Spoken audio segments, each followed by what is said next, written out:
DDC chairperson Baramulla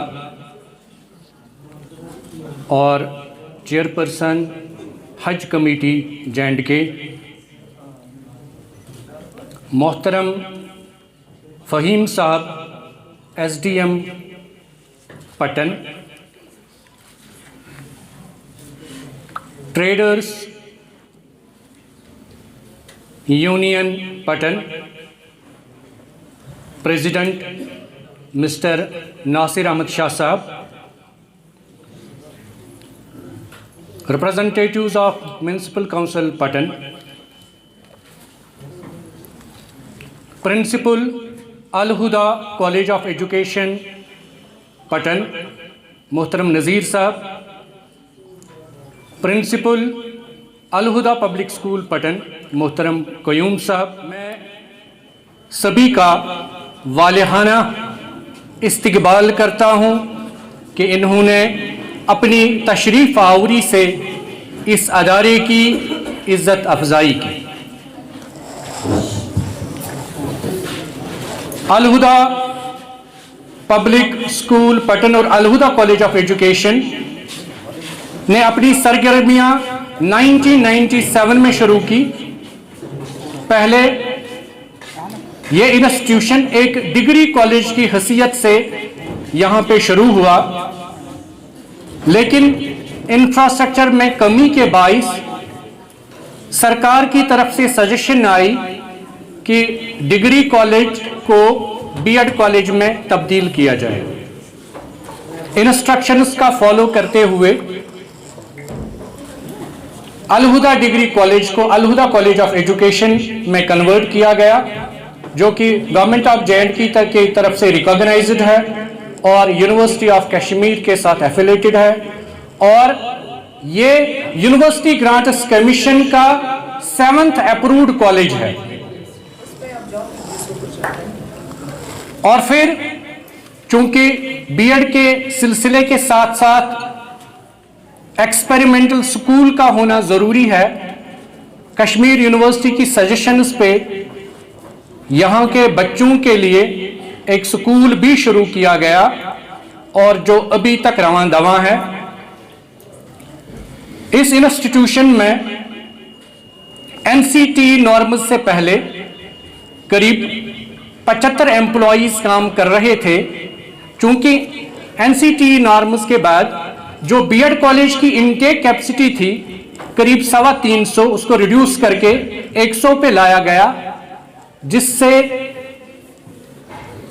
یہاں کی employees کا ریشو کم کرنا پڑا، اور اس وقت بھی یہ ادارہ قریب 35 امپلائیز کا روزگار فراہم کر رہا ہے، اور علاقے کی میں جو تعلیم کا آج سے 25 سال پہلے کھلا تھا، تب اس نے سنگ میل کی حیثیت سے کام کیا۔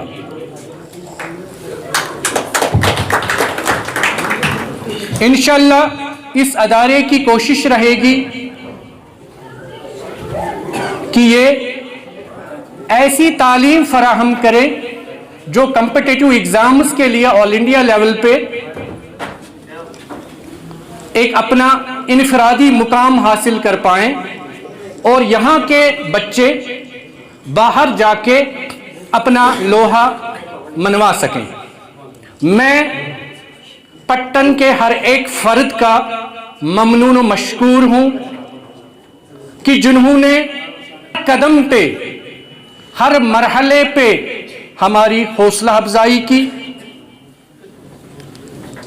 ہمارے مسائل و مشکلات کے وقت ہمارے ساتھ رہے، اور میں یہاں کی ایڈمنسٹریشن کا خاص کر SDM پٹن محترم فہیم صاحب کا ذاتی طور شکریہ ادا کرنا چاہوں گا، کیونکہ ادارے کے بہت سارے مشکلات اور مسائل ہوتے ہیں، تو ان میں فہیم صاحب کا پیش رہنا، ہمیں سجیشنز دینا، ہمیں وقت پہ اپنی گائیڈنس سے آراستہ و پیراستہ کرنا، تو یہاں کی ایڈمنسٹریشن میں جو کی رول ہے وہ ہمارے فہیم صاحب نے ادا کیا، جس کے لیے میرے پاس الفاظ نہیں ہے میں ان کا شکریہ ادا کروں.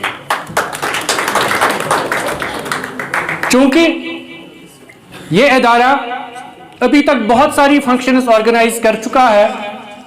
پچھلی بار ڈپٹی کمشنر بارہمولہ ڈاکٹر جی این یتوس صاحب بھی یہاں پہ آئے تھے، اور بھی بہت ساری ہستیاں آج تک یہاں اس ادارے سے ہو کے گزری ہے.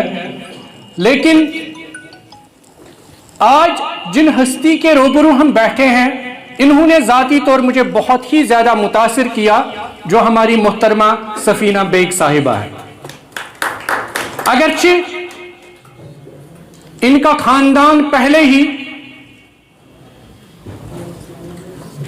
شمع روشن کی طرف پچھلے بہت ساری دہائیوں سے نہ صرف پورے ملک میں بلکہ انٹرنیشنل لیول پہ اپنا لوہا منوا چکا ہے.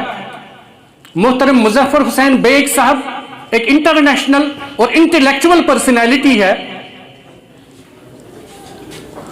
اور ان کے پاس ان کے ساتھ زندگی کی ہر ایک فیسلٹی ہونے کے باوجود بھی جس تندہی کے ساتھ، جس محنت کے ساتھ، جس شفقت کے ساتھ یہ اپنے عوام کے مسائل کو اٹھانے کے لیے، اجاگر کرنے کے لیے، ان کے حل کے لیے جتنی ان کی محنت رہی ہے، جتنی ان کی لگن رہی ہے، جتنی ان کی کوششیں رہی ہے، ان کو فراموش کرنا مشکل ہی نہیں ناممکن ہے. میں دیکھتا آ رہا ہوں پچھلے سالوں سے سفینہ بیگ صاحبہ ڈسٹرکٹ بارہمولہ کی ہمہ جہت ترقی کے لیے اپنا ایک ایک لمحہ صرف کر رہی ہیں. دور دراز مقامات تک ان کی رسائی ہے، ہر گھر ہر فرد تک کوشش ان کی جاری ہے کہ یہ اپنا کانٹیکٹ بنا پائیں، اور ڈسٹرکٹ میں جہاں جہاں بھی ضرورت ہے ان کی کوشش رہی کہ ہر ایک کا مداوع کریں. مجھے یاد ہے جب کووڈ اپنے عروج پہ تھا، ایک دوسرے کے گھر جانا مشکل تھا، تب میری والدہ محترمہ کا انتقال ہوا، اور سبھی لوگ کوشش کرتے تھے کہ ایک دوسرے کے ساتھ ہمدردی یا تو واٹس ایپ پہ کریں یا فون پہ کریں. لیکن یہ وہ ہستی ہے، یہ وہ شخصیت ہے جنہوں نے میرے گھر پہ تشریف لا کے مجھے حوصلہ افزائی دی اور مجھے اس چیز کا قائل کیا کہ آپ کی دنیا ختم نہیں ہوئی ہے، بلکہ آپ کو اس قوم کے لیے، سماج کے لیے اور تعلیم کے فروغ کے لیے پھر سے یکجٹ ہو کے اٹھ کے آگے بڑھنا ہوگا. اور وہ حوصلہ افزائی جو ہے، شاید ماں کا کھونا میرے لیے سب سے بڑی المیہ کی بات تھی، کیونکہ ان کی ہاتھوں سے نہ صرف میری پرورش ہوئی تھی بلکہ ان کی ہی دعاؤں کی وجہ سے یہ انسٹیٹیوشن اسٹیبلش ہوا تھا. اور تب میں بہت اکیلا فیل کر رہا تھا، اور میڈم نے جو میرے سر پہ تب ہاتھ رکھا تو تبھی پھر سے ایک بار میں نے کمر باندھ کے اس انسٹیٹیوشن کی بے باغ دوڑ پھر سے سنبھالی، اور اس سال میں پوری ہمت اور لگن کے ساتھ اس ادارے کے ساتھ جٹ گیا. میں ایک بار پھر آخر پہ آپ کا زیادہ وقت نہ ہوتے ہوئے بہت ہی دل کی عمیق گہرائیوں سے اور اپنے جذبات کے ساتھ آپ سبھی کا خیر مقدم اور استقبال کرتا ہوں. باقی والسلام. میں اکثر یہ بات کرتی ہوں جہاں کہیں مجھے موقع ملتا ہے کہ سوسائٹی میں سب کو اپنا اپنا رول نبھانا ہے، اپنا اپنا کام کرنا ہے. ڈاکٹرز کو اپنا کام کرنا ہے، ڈاکٹرز نہیں ہوتے تو کیا حال ہوگا. جنہوں نے میڈیسن میں اتنا زیادہ آگے جا کے کام کیا ہے، اتنی بیماریوں کا علاج نکالا، ہم لوگوں کو راحت ملی، کتنی بڑی کنٹریبیوشن ہے. جس کسی نے لائٹ دی، بجلی دی، کتنی بڑی کنٹریبیوشن ہے. اسی طرح پالیٹیشنز بھی ایمانداری سے جب کام کریں رات اور دن، تو صرف انفراسٹرکچر بلڈنگ کے حوالے سے بھی روڈ، سڑک، بجلی، پانی کے حد تک معدوم نہیں ہوتا ہے، بلکہ بہت زیادہ اثر اس کا جو ہے سوسائٹی میں پڑتا ہے. لیکن آپ یقین کریں جو سب سے بڑی کنٹریبیوشن سوسائٹی میں کوئی کرتا ہے تو وہ ٹیچرز کرتے ہیں، ایجوکیشن سیکٹر سے ہوتی ہے.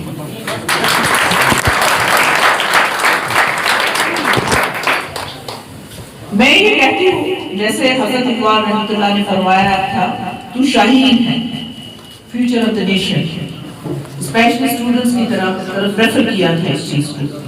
تو میں یہ آپ کے لیے اس چیز کو استعمال کروں گی کہ جو ہمارے استاد ہیں، جو ٹیچرز ہیں، یہ ہمارے پن کے شاہین ہیں. یہ جس طریقے سے چاہیں گے اس قوم کو مولڈ کرنا یہ کر سکتے ہیں. یہ چاہیں تو کوئلے کو ہیرا بھی بنا سکتے ہیں، یہ چاہیں تو سونے کو ہیرے کو تباہ کر کے اس کو ایک دیکھے نا. ہم کہتے ہیں سب سے اسٹرانگ میٹل کون سی ہوتی ہے؟ ہم دیکھتے ہیں جیسے فار ایگزامپل آپ گولڈ کو لو، گولڈ کو جس شیپ میں آپ چاہیں اٹس ویری سافٹ موڑ سکتے ہیں، لیکن سونے کو توڑنا اتنا ہی مشکل ہوتا ہے. آپ کیل لو، کیل سیدھی کھڑی ہے، کسی بھی سچویشن میں نہیں مڑ رہی، ٹوٹ جائے گی. تو آپ کے پاس قوم کا اثاثہ ہے، جو آپ کے پاس ہے وہ کسی کے پاس نہیں ہے. میں ایک پولیٹیشین ہوں، میرا زیادہ کام ہوگا پلان بنانا، کس طریقے سے ہر گاؤں میں جا کے. جی میم، تھوڑا بہت یہاں کے بچوں کے لیے تھوڑا بہت بتا دیجیے کچھ، اس کے بعد اس پہ ٹاپک، کیونکہ سکول ناراض ہو جائے گا نا اگر اس بارے میں کچھ نہیں کہیں گے. بچوں کو تو ظاہر سی بات ہے، بچے ہی ہمارا فیوچر ہیں، یہی ہمارا فیوچر ہے. اور میں پٹن پہلے بھی آئی ہوں، میں نے دیکھا یہاں پر بہت ہی وائبرنٹ ہیں جو ان کی پرفارمنس ہے، جس طریقے سے انہوں نے بات کی، جو پریزنٹیشن تھی. ماشاءاللہ ہماری بچیاں جو ہیں، بچیاں زیادہ اچھی ہیں، بہت اچھا پرفارم کیا انہوں نے. تو اس سے مزید یہی ریکویسٹ کیا میں نے ان سے کہ دیکھیے بڑا ہمارے بچے جو ہیں وہ بڑے ڈپریشن میں جا رہے ہیں. میں اوور آل سچویشن کی بات کر رہی ہوں، ڈرگس میں جا رہے ہیں، ڈپریشن میں جا رہے ہیں. کئی کیسز آپ نے دیکھا ہوگا ریسنٹلی کہ موبائل نہ ملنے پہ ماں کا قتل کر دیا گیا، یا ہمارے کئی بچے جو ہیں وہ سوسائڈ کر رہی ہیں. تو ہمیں تو ایٹ لیسٹ جانا ہے، ریزنس تو دیکھنا ہے کہ کیا وجوہات ہیں جس کی وجہ سے بچہ جو ایسا جو ہے ایک ایکسٹریم سٹیپ لے رہے ہیں. میں نے اپنی بچیوں سے یہی گزارش کی کہ آپ کو جو ہے جب ضرورت ہو، جب مناسب ہو، لمیٹڈ طریقے سے موبائل کا استعمال کرنا چاہیے. اننیسیسری جو ہے ٹیکنالوجی یوز کرنا جو ہے آئی تھنک. میم جس طرح سے اولڈ ایج کا معاملہ ہے تو دکم دکی چل رہے ہیں، بزرگوں کے ساتھ کھلواڑ ہو رہے ہیں، تو کیا سرکار یہ طے نہیں کر سکتے ڈور ٹو ڈور ایک کمپین چلائیں گے ان کے جو ریویریفیکیشن کے حوالے سے؟ میں نے آج سردیوں کے موسم میڈیا پہ ہی میں نے دیکھا یہ سارا. اگر اس طریقے سے لوگوں کو تکلیف دے رہے ہیں تو یہ کون سا ہے؟ تو ڈیجیٹل پہ جانے کی کوشش کر رہے ہیں. ہماری 100 کوئی اسکیمیں تو آن لائن ڈیجیٹل ہو گئی ہیں. کیا وجہ ہے کہ سوشل ویلفیئر جو ہے ابھی بھی لائنوں میں لگا کے رکھا ہے؟ میں دیکھوں گی، میں بلاؤں گی اپنے ڈسٹرکٹ آفیسر کو، پوچھوں گی اس کو ہمارے ڈسٹرکٹ میں کہاں میں کہنے کا مطلب ہے کہ جس طرح سے اگر آپ کو سرکار ایک کنسٹیٹیوٹ ٹیم کرے تو ڈور ٹو ڈور ایک کمپین چلائے، وہ ان کا معاملہ حل ہو جائے گا. آئی تھنک آپ نے ایک اچھا سجیشن دیا ہے، بٹ یہ تو ڈسکس کرنا پڑے گا.